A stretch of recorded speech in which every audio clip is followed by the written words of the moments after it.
want to say up front, this is not about presentation skills and all that sort of stuff. I hate public speaking, but I have a message to share, and that's really all I'm here for. So if you're looking at me saying, oh, she can't use that technology, or she's reading her notes, or that's really not the most important part. We're not here for an acting show or anything like that, just to hear a message. While it's not my intent to focus too much on the new student audit model, the presentation will touch on it ever so slightly, and that's just to demonstrate the importance of understanding how the student audit model will apply to complex registration matters. Am I going to point that way, or? Cool. Strategic audits have in the past led to some providers being sanctioned, either suspensions, conditions on registration, cancellation, provider default and administration, prosecution by the ACCC and ASPA. Some of the more well-reputed strategic audits are of course the White Card, the strategic audit on childcare, aged care and vet VCOP. We've also got a very strategic and significant audit taking place at the moment that's a little different in the sector, whose consequences are actually being seen to be crippling to many providers, and that's the T80 addition to scope. Of course, with ASPA's new audit model, there are very few providers who are not at risk now. If you've been low risk until now, with a few audits, life could change quite dramatically for you. And I just want to give you an example of two particular providers that I've worked with over the last couple of years that were really based on student complaints, and they've been really low risk RTOs over their entire registration period of over a decade. Never come to any grief with the regulator, but all of a sudden a student put in a complaint, and under ASPA's new student audit model, all of a sudden they became a high risk provider, even though the investigation hadn't even taken place yet. The complaint was lodged and all of a sudden they were high risk.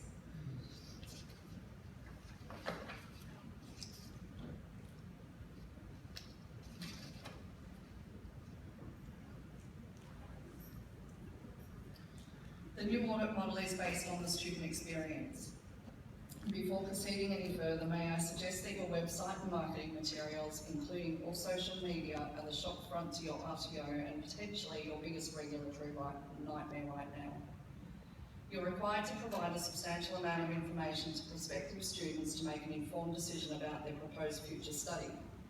But what many people forget is that this information is also easily available to the regulator. In the context of a student audit model that focuses primarily on the student journey, the student experience, it is imperative that you understand that the risk that you now place yourself under before a student has walked in the door is right there, open to the regulator, waiting for them to see. It exposes you more than it ever has. While there are positive aspects to this new audit model, to have such a focus on student opinion and experience, and to have an RTO's future at stake based on those opinions is fraught with danger. Firstly, by using a survey methodology which aims for a 10% response rate. 10% response rate is never going to be representative of the RTO's student population. And that percentage rate is from the ASPA training provider briefings earlier this year. Slide 20. Secondly, recommendation 2 of the evaluation report on ASPA's new audit approach states that student interviews are conducted in cases where pre-audit research and or student surveys have identified a provider with a high-risk profile. When one looks at the questions asked on these surveys, the interpretation of the responses could unwittingly identify a provider as high risk, even though they're not, merely because a student doesn't know what a student doesn't know. And the question's not flexible enough to cater for all student and learner types, and the responses by the auditor could be misconstrued.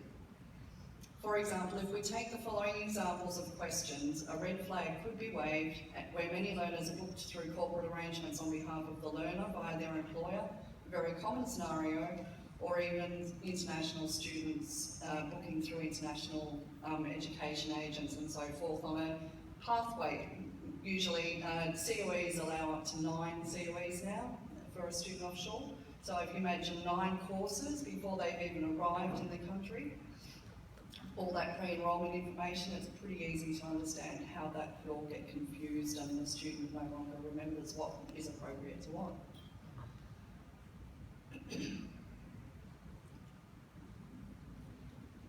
These are some of the questions on the surveys. The information I received about my course before I enrolled or signed up was factual and accurate. The employer may not have provided the pre-enrolment information to the student, and they've only obtained it when they arrive for their same-day course. This happens with short courses every day. Another example could be that the education agent didn't provide the pre-enrolment material to the student, hence the importance of agent monitoring. Or because they looked at so many providers and the time frame was several months prior, because they had to lodge their visa application, get their visa processed, the student arrived a couple of months later, you get the idea. I knew the name of my training provider before I enrolled or signed up. My earlier example of the international student on a pathway or even the domestic short course provider also illustrates that this is a real possibility. My training provider gave me advice about how the course would meet my needs before I enrolled or signed up. Again, just reflect on the same scenarios and how they could apply. The payment terms and conditions, including any loan arrangements, were clear to me when I enrolled or signed up. Use the same scenarios. If this is a corporate arrangement, the student may never be aware of this information. Different learner cohorts may have different results again, for example, international students. But this was just one example of how a provider's profile could be wrongly judged on a sample that at 10% is not reflective of the entire student population. Now, I want you to reflect on that number and those scenarios as we move into the next slides.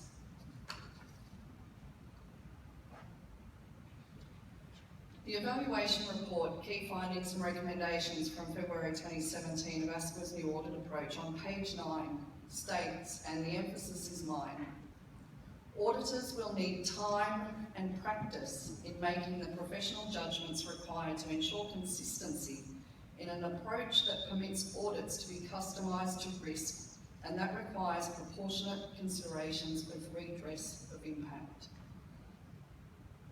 Take a moment to reflect on this statement. Are we being told that RTO registration could be at risk of cancellation by auditors who do not yet know how to implement the model? That they need time and practice to make the professional judgments required? Surely this in itself is a breach of the standards for vet regulators 2015. At a minimum, standard 1.9 of the standards for vet regulators states, the vet regulator ensures that its auditors exercise their judgment in a manner which maximises consistent interpretation of the standards for RTOs, audit practice and findings across audits. And from 1 January 2016, meet the national competency requirements for auditors specified in Schedule 1. The vet regulator makes decisions in a manner consistent with the principles of natural justice and procedural fairness. I question how this is possible given what we've just seen from the evaluation findings.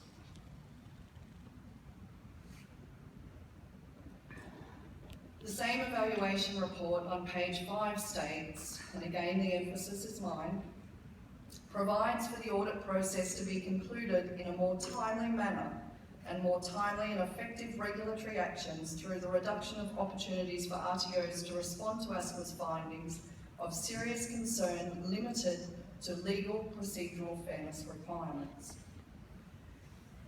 Indeed, it has become practice for providers to expect, based on ASQA's standard audit methodology, that multiple rectification opportunities are provided before the legal procedural fairness requirements are set in motion. In other words, providers have become used to receiving the 20 working days to rectify non-compliance identified at audit, but this is now being eliminated. In other words, if you can afford the financial ramification of an auditor who has not yet had the time and practice required to demonstrate consistency in making professional judgments required, you may just lose everything that you've invested in your RTO. So bearing all this in mind, let's take a look at some of the more common sanctions under the NVR Act.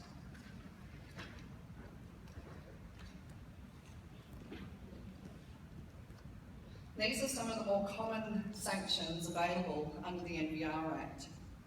However, while it's our experience that mostly these days ASC will resort automatically to a cancellation unless you're a government provider, you might get a suspension, usually partial actually, but mostly it's a direct cancellation and a written direction to retract qualifications or statements of attainment. There are also usually conditions imposed and occasionally infringement notices. But the biggest and most damaging issue that's not up there is the reputational damage.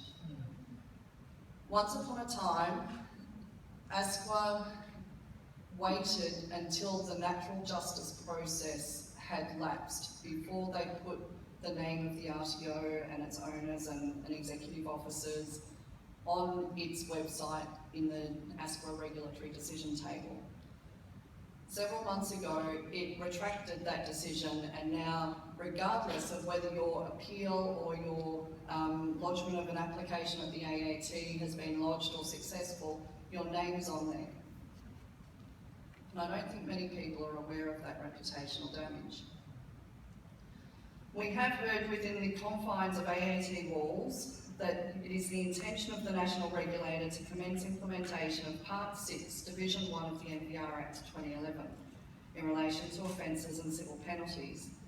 We've seen one major use of this power in Western Australia already in the past 12 months, where a provider was required to pay an undisclosed sum to effectively walk away from significant breaches of the Act. One of the biggest things that you can do as an RTO is breach your registration requirements in relation to having qualifications that you're delivering and assessing that are not on your scope of registration. Every RTO owner knows that. It's not rocket science. This particular provider delivered and assessed thousands of qualifications to students, both vet and school students and non-vet and school students. They were caught and effectively walked away. Their name's not even on the website, on the regulatory decision table. They negotiated a financial compensation plan with ASQA and were able to walk away. Something that I believe is more important to address these days is making people aware of the offences in the NVR Act, how they're calculated and their potential value as well as who is at risk. I'm finding more and more people that are unaware of the full extent of ASQA's powers under the Act and just what might happen when things go wrong. With this in mind, I'd like to take you on a brief journey to explore some of the offences under the Act that are not well known, but critical to your role as an RTO owner, manager, shareholder or manager, and even a trainer and assessor.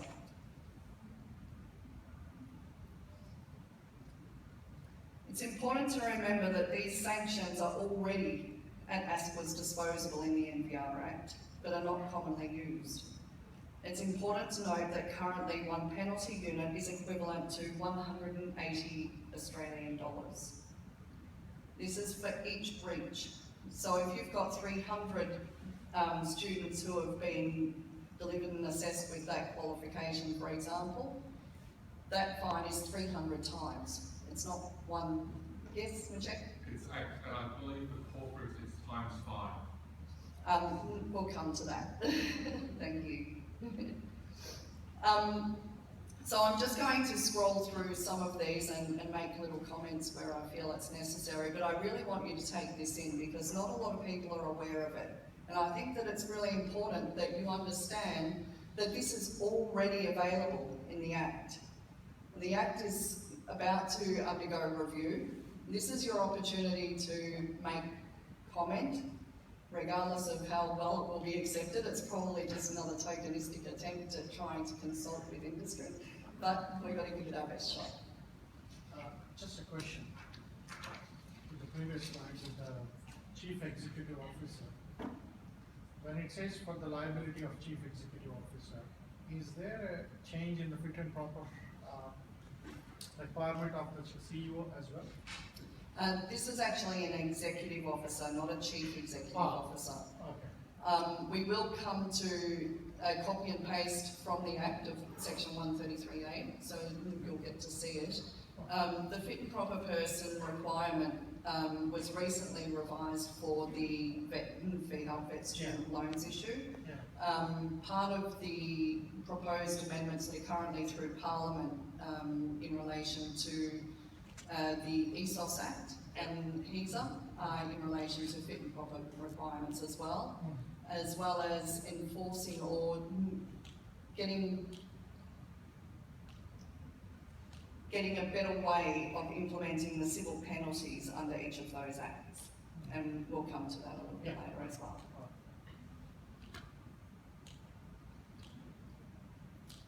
A scenario that I'm seeing frequently at the moment where this has become a real issue is where an RTO has been delivering short courses or single units of competency based on a unit of competency that used to be within a qualification that they delivered, but once that qualification became superseded, is no longer permitted to be offered unless it's listed explicitly on the provider's scope of registration on the National Register. Common examples of this are first aid, white card, and working safely at heights. They used to be in the core of certain qualifications, and in some cases they've been removed. Another example which we see from time to time is where providers who deliver and assess first aid also issue other units of competency on the statement of attainment, yet that unit of competency has not had its own discrete training and assessment process, or enrolment for that matter. So an issue that we recently came across, for example, was a provider who was only entitled to be delivering and assessing HLTA ID 004. However, they were also issuing on the statement of attainment 003, 002, 001. An area closely linked and hugely misunderstood by providers while we're talking about first aid and white card and these short courses is ASQA's current interpretation and treatment of courses under the Act. This is critical to understand because of its link to the ESOS Act and its proposed amendments that are currently before Parliament.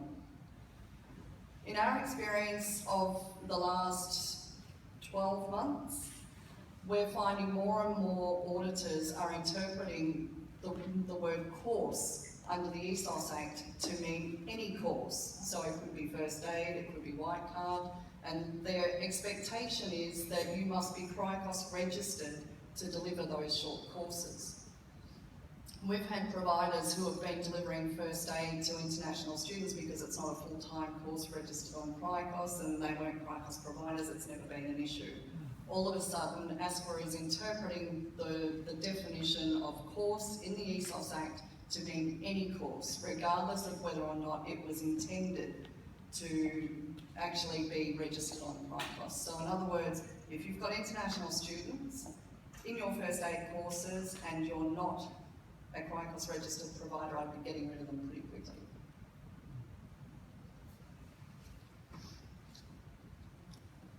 Now, I apologise in advance for the blocks of text in the following slides. I felt that it was more important to ensure that you could see entire sections of the Act rather than focus on PowerPoint etiquette.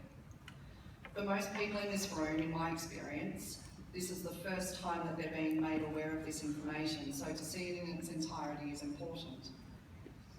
It's also something that you'll be able to download and really reflect on after today's presentation. We can see here some very clear links to the standards around assessment, issuing of qualifications and statements of attainment and marketing. These same offences are also intricately linked with both Part C and D of the National Code, where consideration is taking place about similar offences in the ESOS Act. Albeit, there are currently offences listed in the ESOS regulations which are less significant in comparison to the NPR Act, but bearing in mind that is currently under review and before Parliament.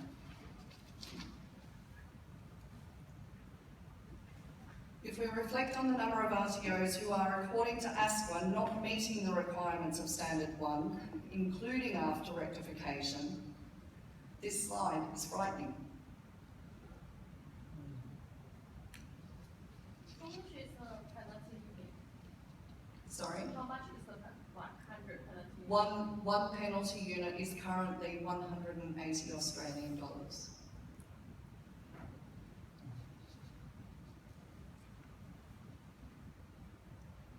The Australian Parliamentary Committee on Human Rights in December 2014 defined civil penalties as part of a review into offence provisions, civil penalties and human rights.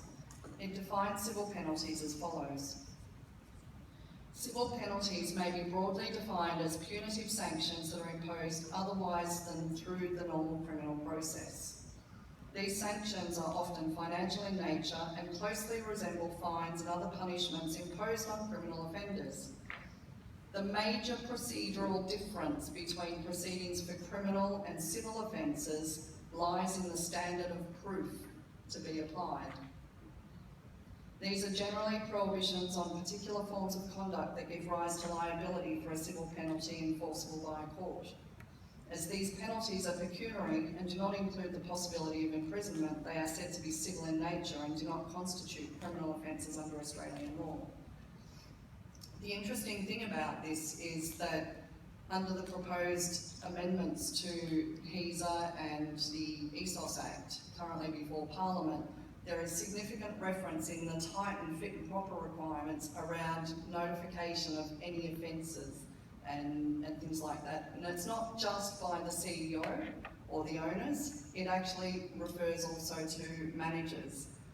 So if you haven't had a look at the ESOS amendments yet, I strongly recommend that you do.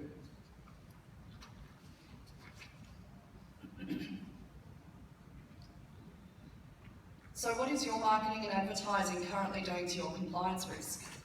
When was the last time you checked your website or social media to confirm it doesn't expose you to unnecessary regulatory attention? Michael Lavarch said this morning that in their strategic review of unduly short courses, that 3,000 RTO websites were examined. Was yours one of them?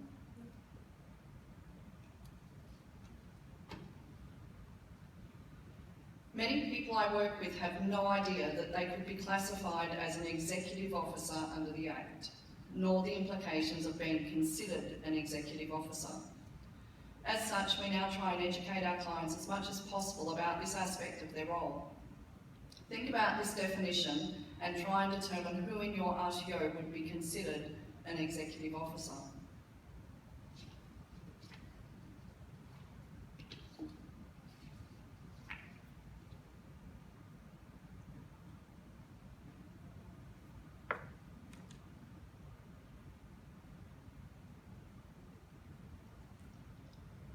You will see reference to this provision through all of the previous offences as you go through the Act.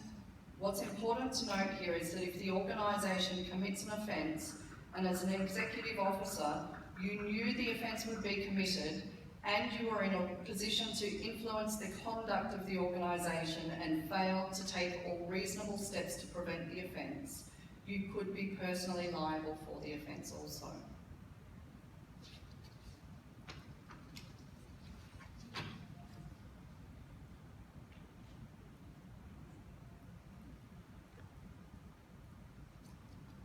The emphasis on these is mine, by the way.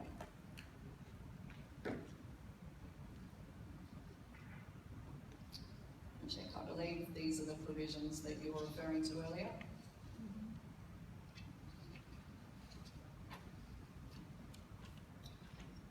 Section 134 describes what would be considered reasonable steps to prevent the offence or the contravention.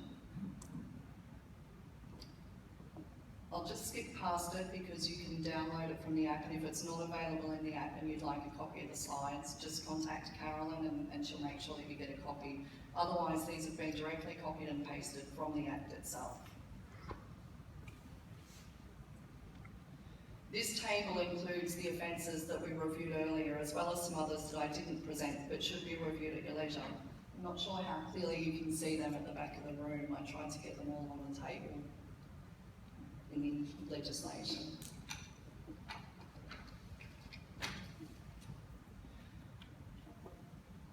So just as a reminder, penalty units are the financial measure of penalties for each offence against statute law. The value of penalty units is usually reviewed every 3 years, and the next review is due in late 2018.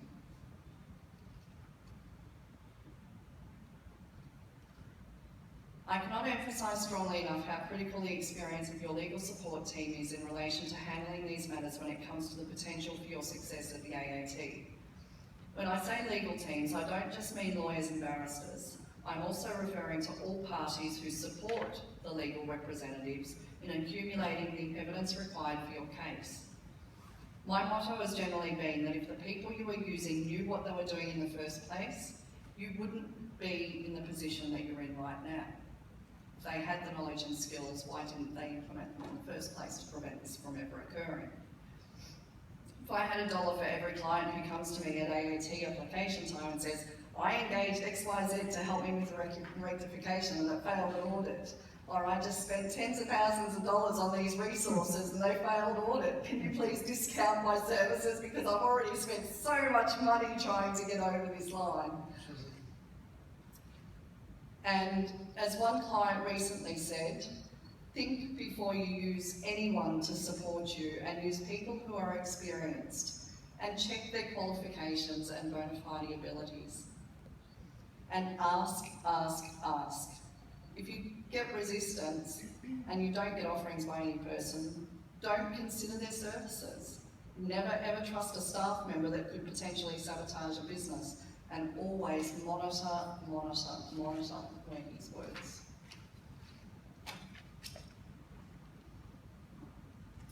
It's currently not unheard of for a matter to go for more than 2 years from the first audit through to the tribunal member making a final decision, which is usually reserved for an undetermined period of time once the hearing is complete.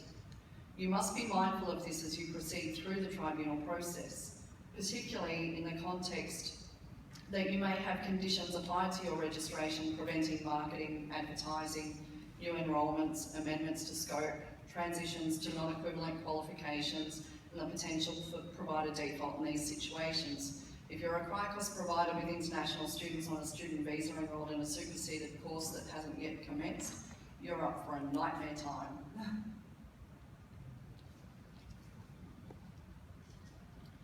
In terms of the ESOS framework, the most common non-compliances in our experiences are around marketing, admissions processes, course progress and attendance reporting, fee payments, illegal or incorrect use of prisons, credit transfer, course duration, work-based training, staffing, facilities and resources, and student support.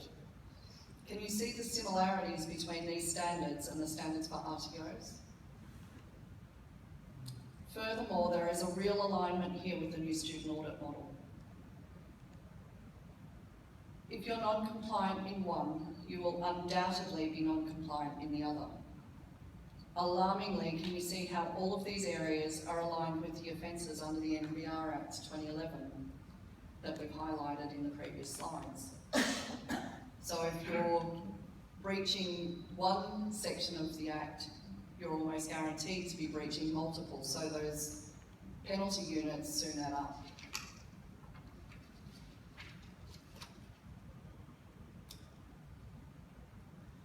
ASPA sees a lot more data than you can possibly imagine and creates a picture of what your operations are before they've even completed their pre-audit checks and contemplated visiting you. They can decide what students they're going to audit based on PRISM's data. So for example, based on the information that you might have included for cancelling a student's enrolment, fees collected, multiple courses, student transfers, and have a much clearer picture of the authenticity of an international student and whether they comply with the GTE, genuine temporary entrant requirements, than you ever will. New proposed amendments include access of education agent data, which will be shareable amongst all regulators and published as well. So they will have access to any enrolments that you have various agents responsible for, how many cancellations, the quality of that. So you can see that Standard 4 of the National Code is going to be more and more important for you as providers in the CRICOS arena, because all of a sudden that monitoring of education agents has become crucial. As I mentioned earlier, the PRISM's user manual is an essential induction tool, in my opinion, for anyone who has any administrator access to PRISMs, as well as the CEO or legally responsible person. The PRISM's online training is in modules, but it's not incredibly detailed to the degree that your staff will need to understand to ensure your ongoing compliance. It is long. From memory, there are 5 modules, and they can take around half an hour or more each to complete. Some of them, the questions are ambiguous and open to interpretation. It's certainly not as easy as using the user guide in an audit to demonstrate that you're following the required processes. And as I was thinking about this morning's presentation, my naughty comments, I thought to myself, imagine the irony of a government that condemns online learning and assessment, yet mandates it as part of their own compliance requirements. I do have a sense of humour sometimes. Of course, not only is it important for all of your enrolment records, marketing and so forth to be compliant with the National Code from a hard copy perspective, you also need to ensure that the information is aligned to what is on PRISMs. They do cross-check everything on PRISMs against what's on your website and student records on site. One suggestion is if you're going to change your refund or fees and charges policy, for example, partway through a student's enrolment, keep a copy of that saved somewhere and so that you've got it to go back to in the future.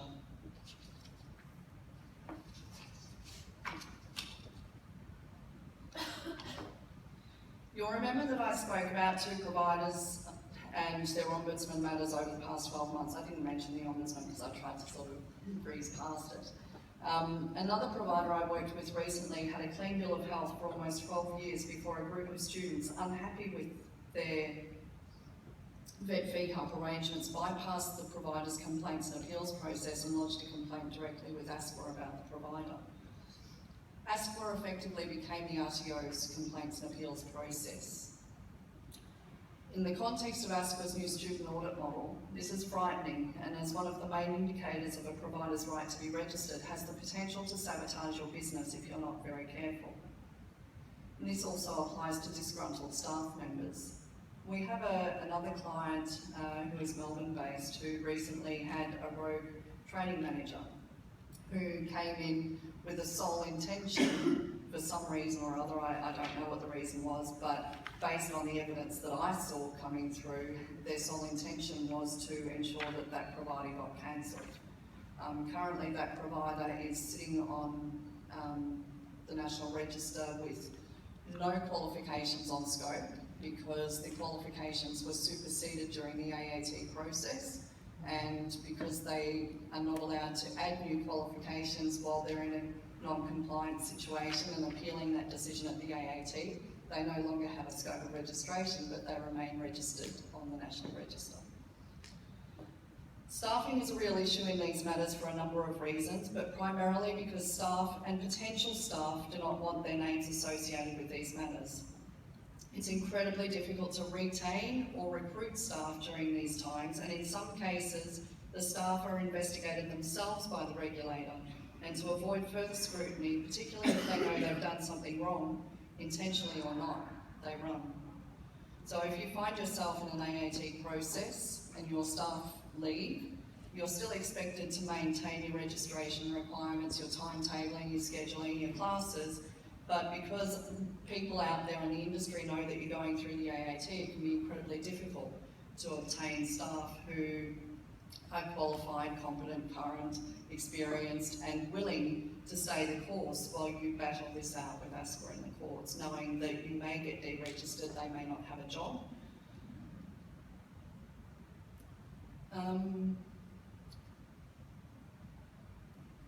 It's really important to make sure that you are not breaching the capacity requirements that you have approved on CRICOS. It occurred to me a couple of weeks ago when I was visiting a provider that not everybody knows about the CRICOS PRISM's capacity chart. How many of you in here are actually CRICOS providers? And how many of you have access to PRISMs? Do you know where that capacity chart is? Yes. Great, because most people I visit don't. And what that capacity chart does for those of you who don't have access to PRISMs and are not CRICOS registered or involved with a CRICOS provider, it shows you I don't know what type of chart it is, but it's like one of those. And it shows you over a projected time from your current status to the furthest COE that you have approved, it shows you what your capacity is at any particular time so that you don't ever exceed your capacity. Now, if you're monitoring that as a CRICOS provider, it enables you to make sure at all times that you have adequate and sufficient facilities, premises, staffing, and so forth. So it should be easy enough for you to monitor. A lot of people don't know about it though, and that's why I sort of thought, better bring this out. Something else that's been coming up a lot of late is the racial mix and diversity of students based on marketing and promotional materials, including photos and websites. What we're seeing a lot of is ASQA auditors going into RTOs saying, well, you've got this fantastic website that promotes many cultures and religions and everything, but you've got a classroom full of Indian students. Where are the Chinese? Where are the Australians? Where's everyone else? And so they're saying that that is false and deceitful marketing. And so you really need to be careful about the photos and images that you're using in your marketing and promotional materials, including on your websites and social media and so forth.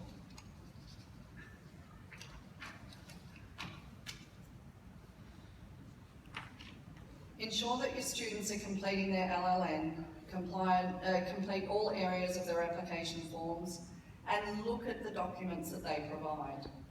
We recently had an auditor who wanted certified and translated, yes, certified and translated copies of offshore qualifications.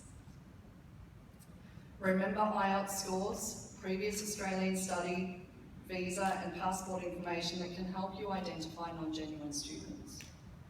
Invest in training your admissions team and managing your enrolment records, because after marketing, this is the start of the student's compliance journey. The admissions process can kill your RTO registration whether you're a domestic or a CRICOS provider, vet fee help, vet student loans, or even funded students. For those of you who don't have PRISM's access, I just want to quickly show some slides of what a COE might look like. Now, I don't know how clearly you can see that at the back of the room. I've taken away all the identifying information. But basically, COEs are a function of PRISMs that the government and immigration have access to at the back end. What I do want to reinforce here, I won't spend a lot of time on it because we're running behind, but what I do want to reinforce here is that it's really important to confirm study commencement. A lot of people see that button there and they just go past it and they don't think to push it if the student has actually commenced. And the reason why that's important is because if you don't apply the actual course start and actual course end dates, the system will generate those for you. So I've actually got that on the next slide, but basically what happens is if you see, I'll skip forward, for example here, if you have a look at the finished and studying and approved, if ASQA were to come along and audit you, they would be looking in the background and saying, okay, we can see that this student finished this particular qualification on the 8th of December 2014. Show us the testament. Show us the record of results. And it may be that that student has actually cancelled, or it could be that the student actually is still studying, but because the system generated the finished status, it shows ASQA that that student has actually finished. So in a world where we're told we must identify, recognise and support the previous knowledge, skills and experience. Oh, sorry, I just skipped a bit. Bear with me, take a step back. The importance of proposed and actual start dates are also important because ASQA are now saying it's not possible to have the same course registered on CRICOS with two different durations. So if each COE must be individually managed with appropriate evidence to ensure that the course dates are correct, it's particularly important for credit transfer, for example. So in a world where we're told we must identify, recognise and support the previous knowledge, skills and experience of our learners, because the government's online systems don't support that same flexibility, you're at a high risk of being deemed not compliant if you don't enter the actual start and actual end dates on the student COE.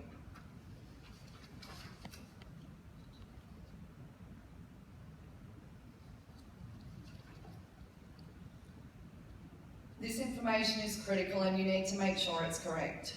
In some cases, providers will report yes for the appeal process having been completed when in actual fact there is no or insufficient evidence of an appeals process being completed. And that evidence must be in the file or somewhere that you can physically give to an auditor, because if they can't see it, they're going to say that it didn't exist. If you haven't completed all of the data, you've also breached your reporting regulations. Well, I can share with you in my own words the many experiences of providers. Some have generously offered their reflections for you confidentially under the proviso that I don't reveal who they are or who they could be. This is a selection of some of the recommendations offered. Something worth noting is a response to this question from another vet fee help, Cricos and offshore delivery provider who stated, having to deal with significant and potentially terminal health issues, the unexpected loss of my young child and my wife's subsequent nervous breakdown in the weeks prior to the cancellation, ASQA's lack of compassion in wanting to resolve this in nothing other than a confrontational and go-get-him type attitude. This client story is not unusual. I'm aware of at least 3 clients who face similar issues around health, one who himself was diagnosed with terminal cancer and another whose mother was in the final stages of terminal cancer while all of this was going on. It's often the case too that when the CEO takes their eyes off the ball for a little while and delegates responsibility to other staff members, this is when the roller coaster begins. And that delegation of responsibility usually happens because the CEO's got some sort of family issue or a health issue, or they're busy developing business somewhere else in another country or in a different industry area, diversifying their income, applying for tenders, whatever the case may be, but they've taken their eye off the ball. And it's through that delegation of responsibility that they haven't recognised that the person they've delegated to doesn't necessarily have the knowledge, skills and experience to deal with the same issues and the regulatory environment that continues to change. This particular provider has been going through this process now for just over 2 years and they're still waiting on a final decision. So far it's been reserved. I did discuss earlier some of the PRISMS issues around superseded courses and provider default and things like that. They were actually a direct reflection of what happened with this particular provider. There's a whole lot of students out there in the hundreds that nobody wants to take responsibility for. The students are in limbo.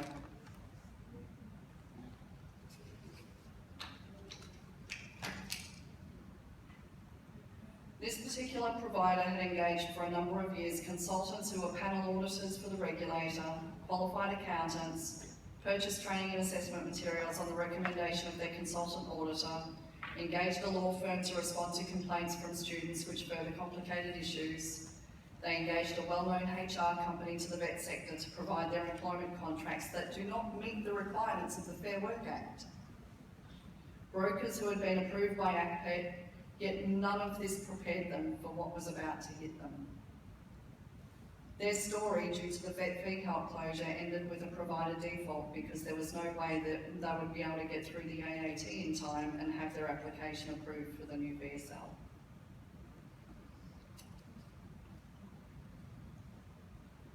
Something that people don't appreciate when you're going through these processes is the unannounced audits, the ASPA investigators, the frequency, all this sort of stuff that impacts on your day-to-day operations, and the students are there witnessing every step of the way. We have found creative ways at RTO Doctor to assist our clients to try and manage some of these not very nice behaviours by the auditors sometimes. One of them involved developing a recording of critical operations meeting policy, because we found that auditors were giving false evidence about what was being said and done in the audit process. And as everybody who is audited by ASQA probably knows, you're not allowed to record. It's their policy that you're not allowed to record any ASQA audit. So what we did was we decided, well, that's just a policy. This is our policy and you're on our premises, so you will abide by our policy. And our policy is that this audit is critical to our operations, and therefore we will implement our recording of critical operations policy. And so we record it under that. We make sure that we give them a copy before they commence the audit. They sign off. Everybody's happy. We have a recording of the audit. Don't be surprised when auditors themselves don't actually understand the legislation that they're trying to implement. We've had auditors actually turn up at premises under the wrong section of the Act, and we've had to send them away and ask them to get the correct permission and the correct authority under the Act. And if you're going to come in under one section, I want to see the ID for that.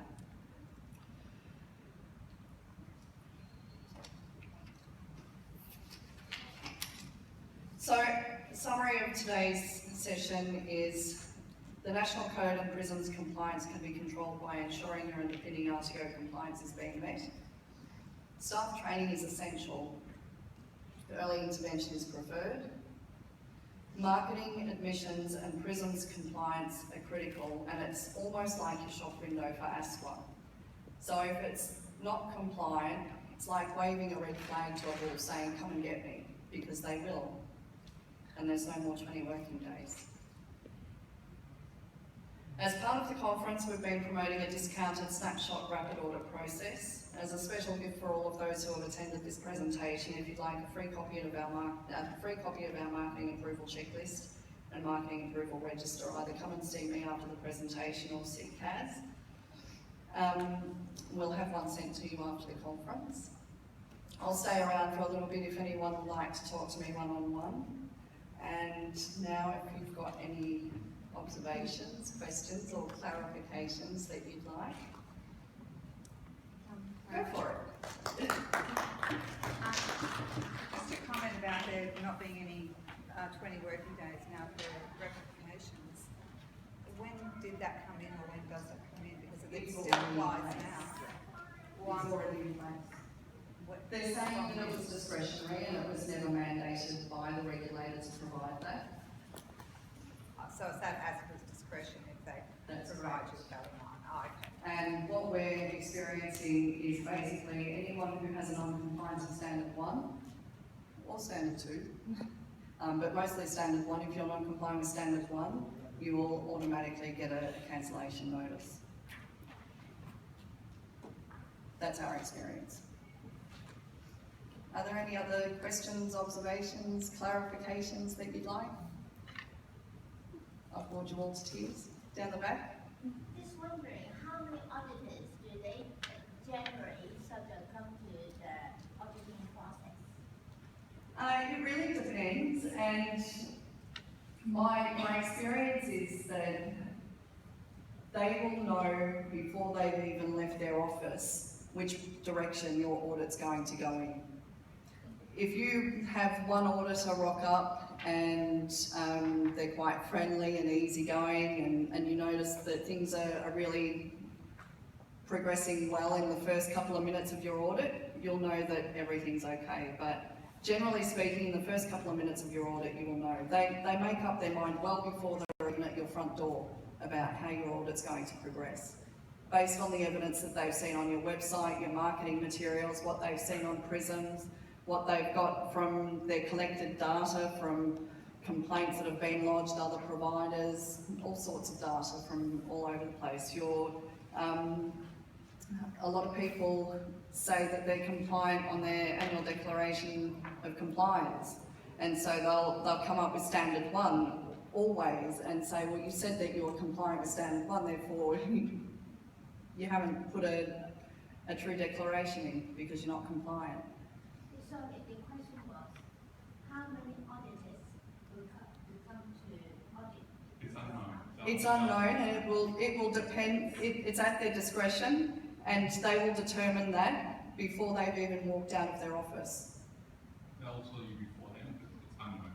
But from experience, how many auditors generally? It depends on how they classify you, and it's unknown, to be honest. Could be 1, 2, 3. Yeah, but because what I'm thinking about, really is only one auditor. That means that one auditor is going to determine the life and death of the RTO. I just question the fairness of being one decision, one person's decision. Absolutely, and often that one person is not vocationally competent, current, experienced, has the skills and knowledge in the industry area that they've audited you on. They have no idea.